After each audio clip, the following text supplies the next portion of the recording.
Assalamualaikum warahmatullahi wabarakatuh. Perkenalkan, nama saya Diana Fiatus Syarifah dengan NIM 22190372 dari Universitas Dina Sarana Informatika Cabang Cengkareng. Di sini saya ingin menjelaskan tentang step-step penanganan rapat. Yuk kita simak videonya.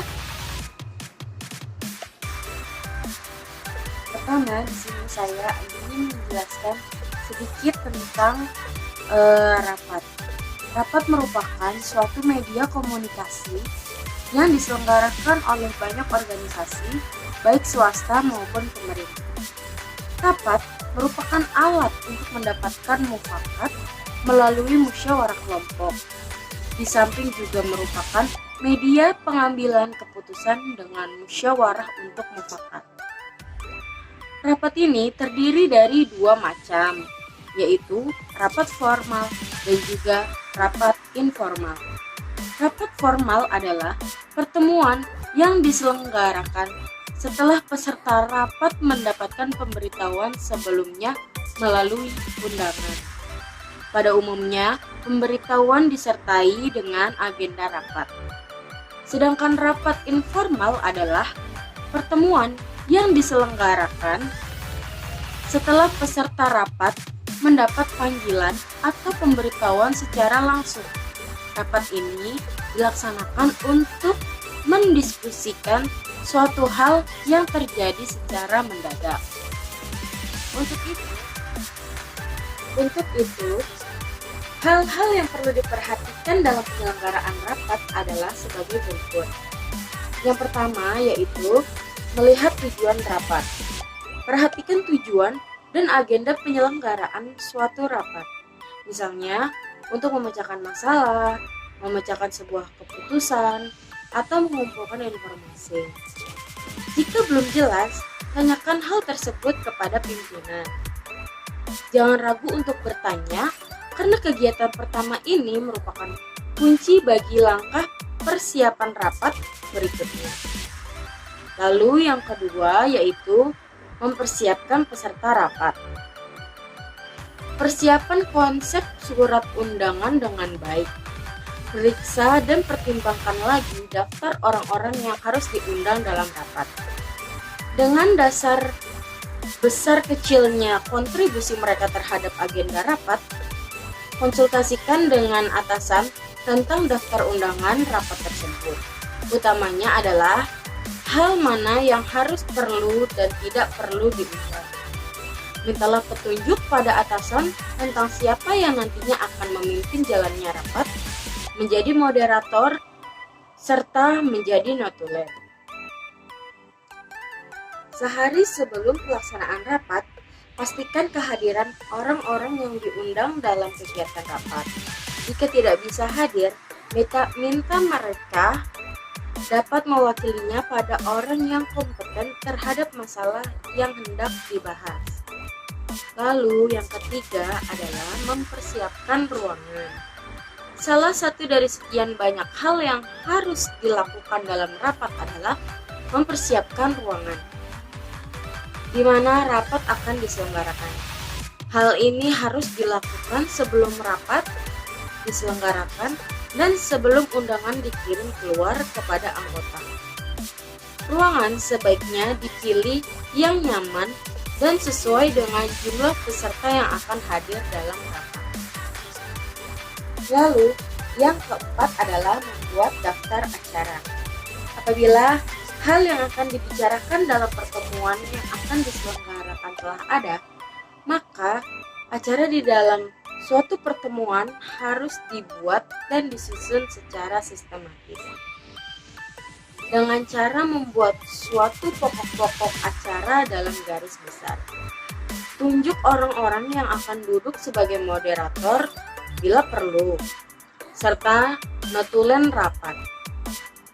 Lalu yang kelima adalah mempersiapkan bahan rapat. Bersamaan waktu dengan mempersiapkan undangan kepada para peserta rapat, maka sekretaris harus juga mempersiapkan bahan yang dipergunakan dalam rapat. Bahan-bahan itu dapat berupa acara atau agenda rapat pada waktu itu, hasil rapat yang lalu, kertas-kertas kerja dari para peserta yang akan dibahas, dan lain sebagainya. Sebaiknya, bahan-bahan rapat itu sudah difotokopi sejumlah peserta dan sudah siap sehari sebelum pelaksanaan rapat. Lalu yang keenam adalah mempersiapkan peralatan rapat. Dalam penyelenggaraan suatu pertemuan, biasanya dibutuhkan alat-alat yang diperlukan untuk menulis. Sekretaris harus membuat suatu daftar keperluan untuk memenuhi kebutuhan ini.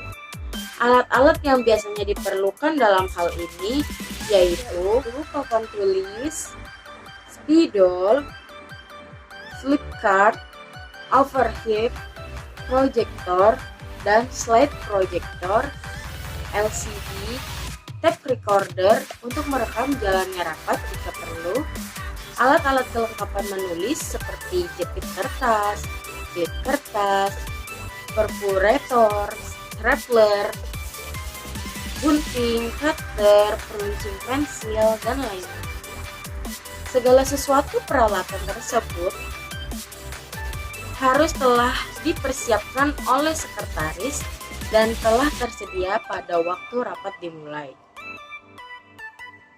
Lalu yang selanjutnya adalah saya akan menjelaskan tentang cara membuat notulen atau risulah rapat. Setelah rapat selesai, sebaiknya dibuat notulen atau risalah rapat sebagai alat bantu ingatan atau bukti hasil rapat. Notulen atau risalah adalah catatan singkat tentang suatu pembicaraan dalam rapat yang perlu dicatat hanya sebagian yang pentingnya saja. Pada dasarnya disusun notulen terdiri dari judul atau topik, waktu dan tempat, pemimpin rapat, jumlah yang diundang, hadir dan tidak hadir.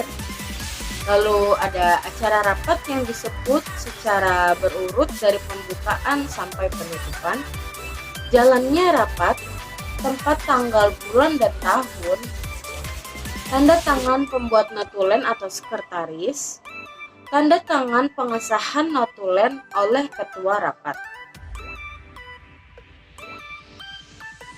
Beberapa hal yang perlu diperhatikan dalam membuat notulen. Siapa yang dibicarakan hendaknya disebut nama pembicaraannya. Contoh, Saudara Setiadi mengemukakan bahwa, selanjutnya bisa diisi dengan apa yang dibicarakan. Lalu, bila rapat diselenggarakan secara berkala, maka notulen hendaknya diberi nomor 1, 2, 3, dan seterusnya.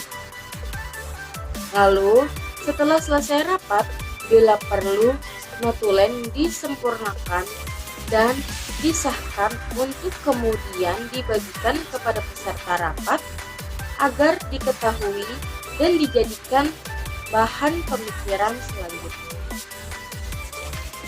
Lalu, agar seluruh keputusan yang telah disepakati dalam rapat dijadikan pegangan bersama, maka notulen perlu dijadikan bukti atau pedoman.